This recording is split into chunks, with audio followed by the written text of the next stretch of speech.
Welcome to This Explainer. Today we're diving into a really deeply hidden psychological pattern. We're looking at why some of us feel constantly, almost inescapably numb, and how we can finally break the cycle of the invisible child syndrome. If you've ever felt like your emotions are locked away behind a wall you didn't even build, well, you are exactly in the right place. So we're going to start things off with a pretty deeply personal question. Why do your feelings sometimes feel, entirely distant or, on the flip side, completely overwhelming?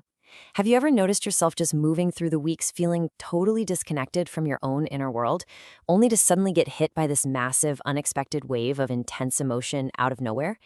To answer this, we really have to look closely at the environment that drew our earliest emotional maps. Okay, here is our psychological roadmap for today. 1.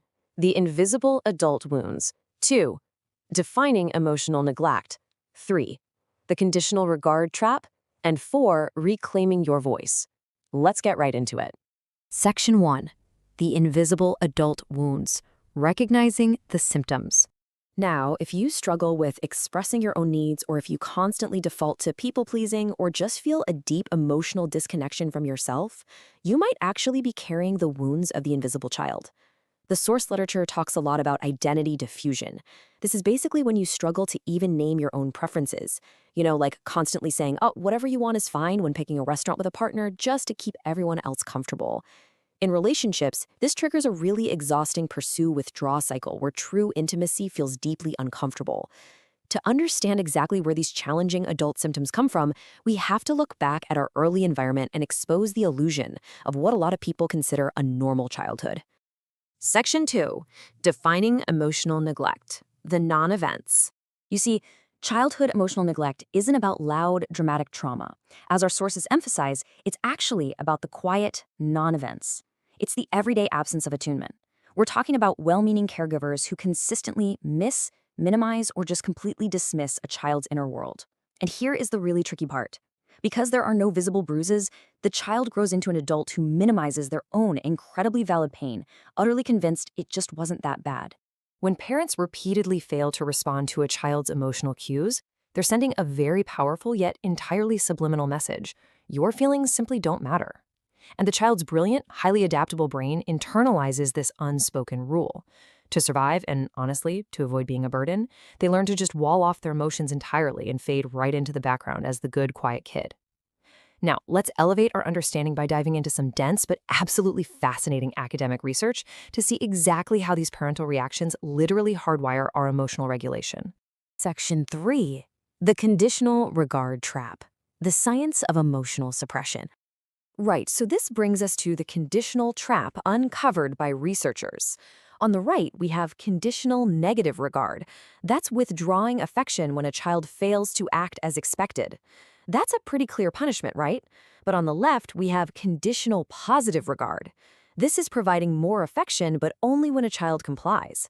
Think of a parent who only offers warm, loving hugs when the child brings home an A+. It sounds nice on the surface, but it's highly damaging because it forces children to constantly earn their love, which sets up this lifelong trap of conditional self-worth.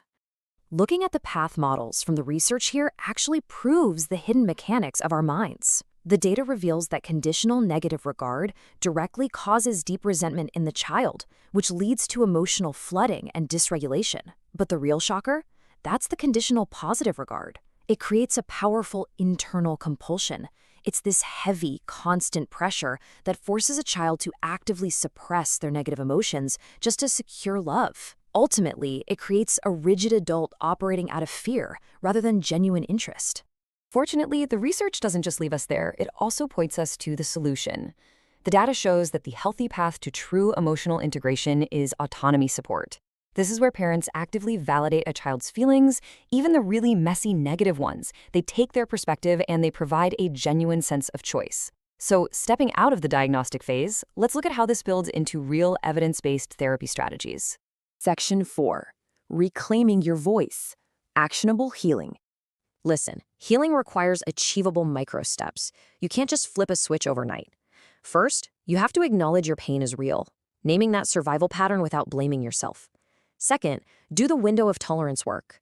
This means you actively learn to regulate your nervous system through things like paced breathing before you tackle those deep emotions. Third, practice 60-second micro-attunement drills with your partner. Just share one feeling, one need, one request, and have them simply reflect it back to you. And finally, create clear repair scripts for when those inevitable disagreements occur. As you practice these steps, remember this absolutely powerful crescendo from our sources. Suppressing our feelings doesn't make them magically disappear. In fact, it makes them grow infinitely stronger behind those walls we built. They eventually leak out at the completely wrong times over the totally wrong things. Welcoming your emotions is quite literally the only way to diffuse that pressure. Before we end this explainer, I really want to leave you with a final provocative thought to take with you today. I want you to challenge that core belief that kept you invisible for so long. Ask yourself, what would your relationships, and honestly your entire life look like tomorrow if you finally believed your emotions actually mattered, and that love didn't have to be earned? Thanks so much for joining me, and keep exploring.